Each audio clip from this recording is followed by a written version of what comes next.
Hello everyone and welcome to my channel. First of all, please excuse the noise in the background. Washing machine is running, but that's the only moment I have a little bit of time now to do the preparation for a new painting and to take you along for a little tip. Because some pre-mixed paint that I used for a Dutch pour is rather thin. For Dutch pour your paint is on the watery side, but if you want to do anything else, it's too thin. That means the colors will blend, the cells will be destroyed, etc. If you're interested in how this all works together, have a look at the basic playlist for all the background information of the chemistry that goes on together.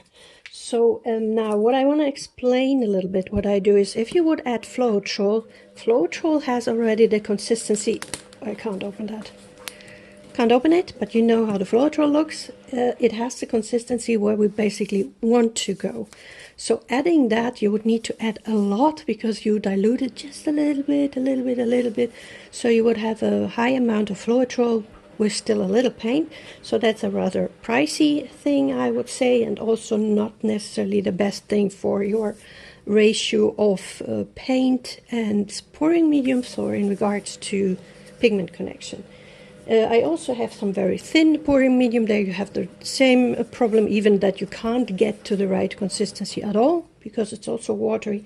So my advice goes to have a little bit of glue at home. It's supposed just to be a water-based glue. Best, of course, is a PVIC because it's archival. If you're really serious to use it as a permanent pouring medium, there's a recipe also on my channel.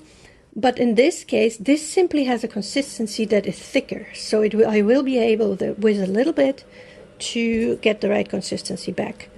And yeah, you can of course add paint if you really need a bigger amount of paint anyways. But it takes a while to add that much paint to get back the right consistency. So that's again a price question if you really want to spend so much on just thickening up your paint a bit. So let's go. Of course, what is a little bit tricky is that this needs to dissolve a moment. So you need to check again and again and again if you go closer to the right consistency. This is really water, so I will need way more again of the glue. Perhaps I can take this off. No. But this is, wait, I'm just sorry to be in the way. This is the cheapest way of thickening up your paint again.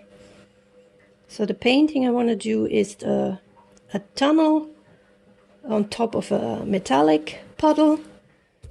And I hope you're going to check that out too. So I'm going to mix that, and I think you get the concept. So you don't need to see me mixing. But I hope you enjoyed this little tip, and I hope to see you back soon on this channel.